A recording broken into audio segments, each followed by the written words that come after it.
Hello friends, welcome back to Indian kitchen. તો આજે આપણે મટર પનીર બનાવીશું, જેમની અંદર આપણે કાંદા અને લસણનો બિલકુલ ઉપયોગ નહીં કરીએ. એકદમ પરફેક્ટ ગ્રેવી અને એકદમ રેસ્ટોરન્ટ સ્ટાઇલ મટર પનીર માત્ર આપણે 10 મિનિટની અંદર જ બનાવી લઈશું. તો મેં અહીંયા કાજુને 30થી 35 મિનિટ માટે પલાળી અને રાખેલા હતા. તો કાજુને આપણે પહેલેથી પલાળીને રાખવાના છે. જો તમારે ઝટપટ બનાવવું હોય તો તમે થોડા ગરમ પાણીની અંદર પણ પલાળી શકો છો. એમની અંદર થોડું પાણી એડ કરી અને એમને ક્રશ કરી લેવાના છે. તો આ રીતની એક પેસ્ટ તૈયાર થઈ જશે. વધારે પાણી એડ નહીં કરીએ, માત્ર કાજુ ક્રશ થાય એટલું જ આપણે પાણી એડ કરવાનું છે. હવે એક પેનમાં આપણે થોડું તેલ લઈ લઈશું, જીરું એડ કરી દઈએ. ત્યારબાદ 1/4 ટીસ્પૂન જેટલી મેં અહીંયા હિંગ લીધી છે. આદુ અને મરચાંની પેસ્ટ એડ કરવાની છે. તો અહીંયા મેં લસણ અને કાંદાનો બિલકુલ ઉપયોગ નથી કર્યો. તો ગ્રેવી માટે આપણે એક ખાસ વસ્તુનો ઉપયોગ કરીશું. તો એ પહેલાં આપણે હળદર અને લાલ મરચું તેલમાં જ એડ કરી દઈશું, જેનાથી કલર એકદમ સરસ આવશે.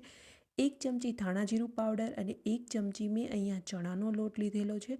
ચણાના લોટને તેલની અંદર એકદમ સરસ રીતે રોસ્ટ કરી લઈશું, જેનાથી આપણી ગ્રેવી એકદમ પરફેક્ટ ઘાટી બનશે. તમારે બીજી કોઈ પણ વસ્તુ અહીંયા એડ કરવાની જરૂર નહીં પડે. એક ટમાટાની ગ્રેવી મેં અહીંયા તૈયાર કરી લીધેલી છે. ટમેટાને ક્રશ કરતી વખતે પાણીનો બિલકુલ ઉપયોગ નહીં કરીએ. હવે લગભગ 5 મિનિટ માટે આપણે ટમેટાને કૂક કરી લેવાનું છે. ગ્રેવી કાચી ના રહે એ વાતનું ખાસ ધ્યાન રાખીશું. મીઠું એડ કરી દઈએ સ્વાદ અનુસાર અને ત્યારબાદ ટામેટામાંથી તેલ છૂટું પડે ત્યાં સુધી એમને કૂક કરી લેવાના છે. માત્ર 10થી 15 મિનિટની અંદર આપણી આ સબ્જી બની અને તૈયાર થઈ જાય છે. હવે આપણે જે કાજુની ગ્રેવી તૈયાર કરીને રાખેલી હતી એ કાજુની ગ્રેવી એડ કરી દઈશું. તમે જોઈ શકો છો, કાજુની ગ્રેવી એડ કર્યા પછી એમનો કલર એકદમ સરસ આવી ગયો છે. જે રેસ્ટોરન્ટમાં લાઇટ પિંક કલરનો કલર આવે છે ને સબ્જીમાં, એમના જેવો જ કલર આવી ગયો છે. તમારે અહીંયા ક્રીમ નાખવાની પણ બિલકુલ જરૂર નથી. અને હવે આપણી ગ્રેવીમાંથી તેલ છૂટું થાય ત્યાં સુધી ગ્રેવીને કૂક કરી લઈશું. લગભગ 1થી 2 મિનિટમાં ગ્રેવીમાંથી તેલ છે એ છૂટું પડવા લાગશે. અહીંયા હવે 1 કપ આપણે પાણી એડ કરવાનું છે. તમે જ્યારે પણ પાણી એડ કરો, કોઈ પણ વેજીટેબલ્સ બનાવતા હોય ત્યારે, તો એમની અંદર તમારે ગરમ પાણીનો જ ઉપયોગ કરવાનો છે. તો મેં અહીંયા 1 કપ જેટલું ગરમ પાણી એડ કરી દીધું છે. તો આ રીતે તેલ છૂટું પડે ત્યારબાદ જ આપણે પાણી એડ કરવાનું છે.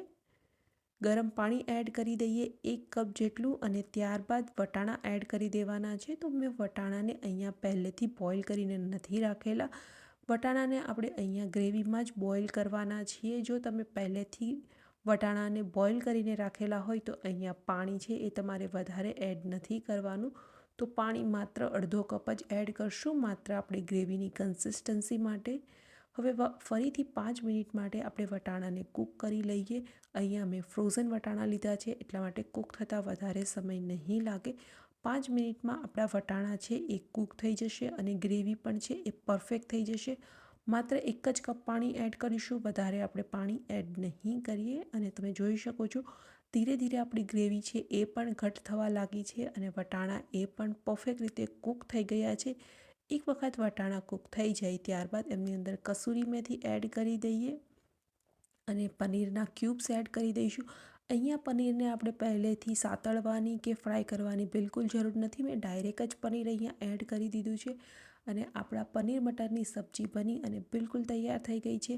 જો ઘરે કોઈ ગેસ્ટ આવતા હોય તો તમે આ સબ્જી બનાવી શકો છો. માત્ર 15 મિનિટમાં બની જાય છે. કોઈ પણ પ્રિપરેશન અગાઉથી કરવાની જરૂર પણ નથી અને એકદમ સિમ્પલ વસ્તુનો ઉપયોગ કરીને જ મેં આ સબ્જી બનાવી છે. રેસીપી કેવી લાગી કમેન્ટ કરી અને જરૂરથી બતાવજો. અને જો વિડીયો પસંદ આવ્યો હોય તો ચેનલને સબસ્ક્રાઈબ કરવાનું અને વિડીયોને લાઇક કરવાનું ભૂલતા નહીં.